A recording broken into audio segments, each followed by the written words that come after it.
जय श्री राम दोस्तों। आज हम इस कहानी में परशुराम जी के आगमन के बारे में बताएंगे। तो चलिए शुरू करते हैं। आशा है आपको ये कहानी पसंद आएगी। अगर आपको ये कहानी पसंद आती है तो कृपया सब्सक्राइब करें, लाइक करें। तो चलिए शुरू करते हैं। राजा दशरथ ने राजकुमारों, उनकी पत्नी, ऋषि, महर्षियों, मंत्रियों एवं परिजनों के साथ अयोध्या के लिए प्रस्थान किया। प्रस्थान करते ही सभी ओर भयंकर शब्द करने वाली पक्षियों आवाज सुनाई देने लगी। पृथ्वी पर विचरण करने वाले वन्य पशु और उनकी बाईं ओर दौड़ने लगे। इस पर दशरथ ने वशिष्ठ जी से कहा, हे गुरुदेव, यह कैसी माया है जहाँ पक्षियों का भयंकर स्वर अपशकुन का सूचक है, वहीं मृगों और बाएं होकर जाना शुभ शकुन की सूचना देता है। दोनों प्रकार के शकुन एक साथ क्यों हो रहे हैं? महाराज दशरथ के इस प्रश्न का उत्तर वशिष्ठ जी बोले, पक्षियों के भयंकर ध्वनि से ज्ञात होता है कि कोई भय उत्पन्न करने वाली घटना घटने वाली है, और मृग आदि पशुओं के इस प्रकार जाने से पता चलता है कि वह भयानक घटना सरलता से शांत हो जाएगी। इसलिए आप किसी प्रकार की चिंता न करें। यह वार्तालाप अभी चल ही रही थी कि बड़े जोरों की आंधी आई। परिणाम स्वरूप वृक्ष पर पृथ्वी गिरने लगे। तभी राजा दशरथ को भृगु कुल के ऋषि परशुराम दृष्टिगत हुए। उनकी वेशभूषा बड़ी भयंकर थी। बड़ी बड़ी जटाएं उनके तपस्वी मुख पर बिखरी हुई थी। नेत्रों में क्रोध की लालिमा थी। कंधे पर कठोर फरसा और हाथों में धनुष बाण थे। ऋषियों ने आगे बढ़कर उनका स्वागत किया और इस स्वागत को स्वीकार के उपरांत वे श्री रामचंद्र जी से बोले, दशरथ नंदन राम, हमें ज्ञात हुआ है कि तुम बड़े पराक्रमी हो और तुमने शिव जी के धनुष को भंग कर दिया है और इस प्रकार तुमने अपूर्व ख्याति प्राप्त की है। मैं तुम्हारे लिए एक और अच्छा धनुष लाया हूँ। यह धनुष साधारण नहीं है, बल्कि जमदग्नि कुमार परशुराम का है। इस पर बाण चढ़ाकर तुम अपने शौर्य का परिचय दो। तुम्हारे बल और शौर्य को देखने के पश्चात मैं तुमसे द्वंद्व युद्ध करूंगा। परशुराम की बात सुनकर राजा दशरथ विनीत स्वर में बोले, भगवान, आप वेदविद स्वाध्यायी ब्राह्मण हैं। क्षत्रियों का विनाश करके आप बहुत पहले ही अपने क्रोध को शांत कर चुके हैं। आपने इंद्र के समक्ष प्रतिज्ञा करके अस्त्र व शस्त्र का परित्याग भी कर दिया है। इसलिए हे ऋषिराज, आप इन बालकों को अभय दान दीजिए। यदि आपके हाथों राम मारा गया तो हम में से कोई भी उसके वियोग में जीवित नहीं रह सकेगा।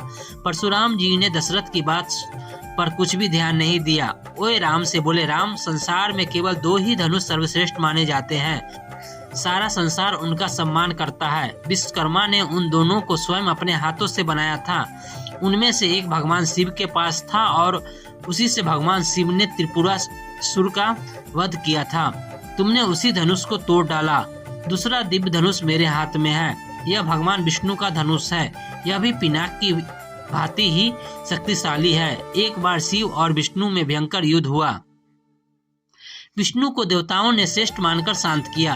शांत होने पर विष्णु ने भृगु वंशी ऋचिक मुनि को धरोहर के रूप में धनुष दे दिया। अपने पूर्व पुरुषों से यह धनुष मुझे प्राप्त हुआ है। अब तुम एक क्षत्रिय नाते इस धनुष को लेकर इस पर बाण चढ़ाओ और सफल होने पर मेरे द्वंद्व युद्ध करो। इस प्रकार से परशुराम के द्वारा बार बार ललकारे जाने पर रामचंद्र बोले, हे भार्गव, मैं ब्राह्मण समझकर आपका सम्मान कर रहा हूँ और आपके समक्ष कुछ विशेष बोल नहीं रहा हूँ, किंतु आप मेरी इस विनयशीलता को पराक्रमहीनता एवं कार्यरत समझ रहे हैं और मेरा तिरस्कार कर रहे हैं। लाइए, धनुष बाण मुझे दीजिए। यह कहकर उन्होंने झपटकर परशुराम के हाथ से धनुष बाण ले लिया और धनुष पर बाण चढ़ाकर बोले, हे भृगुनंदन, ब्राह्मण होने के नाते आप मेरे पूज्य हैं, इसलिए इस बाण को मैं आप पर नहीं छोड़ सकता। परंतु धनुष पर चढ़ने के बाद यह बाण कभी निष्फल नहीं जाता। इसका कहीं न कहीं उपयोग करना अनिवार्य हो जाता है। इसलिए मैं इस बाण को छोड़कर आपकी शीघ्रता पूर्वक सर्वत्र आने जाने की शक्ति को नष्ट किए देता हूँ। श्री राम की बात सुनकर शक्तिहीन हो गए परशुराम जी। विनय पूर्वक कहने लगे, बाण छोड़ने से पूर्व मेरी एक बात सुन लीजिए। क्षत्रियों को नष्ट करके मैंने यह भूमि कश्यप जी को दान में दी थी। उस समय उन्होंने मुझे से कहा था कि अब तुम्हें पृथ्वी पर नहीं रहना चाहिए, क्योंकि तुमने पृथ्वी का दान कर दिया है। तभी से मैं गुरुवर कश्यप जी की आज्ञा का पालन करता हुआ कभी भी रात्रि में पृथ्वी पर वास नहीं करता। अतः हे राम, कृपा करके मेरी गमन शक्ति को नष्ट मत करो।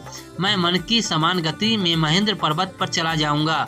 मुझे ज्ञात है कि इस बाण का प्रयोग निष्फल नहीं जाता, इसलिए आप इस बाण के द्वारा उन अनुपम लोकों को नष्ट कर दें जिन पर मैंने अपनी तपस्या से विजय प्राप्त की है।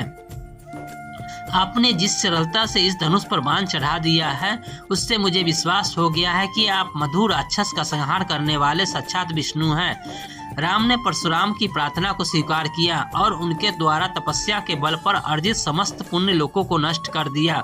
इसके पश्चात परशुराम जी की तपस्या करने के लिए महेंद्र पर्वत पर चले गए और वहां उपस्थित सभी ऋषि मुनियों सहित राजा दशरथ ने रामचंद्र की बहुत सारी प्रशंसा की।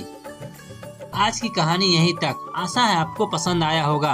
अगर आपको पसंद आता है तो कृपया सब्सक्राइब करें, लाइक करें और अपने परिवारजनों के साथ शेयर करें।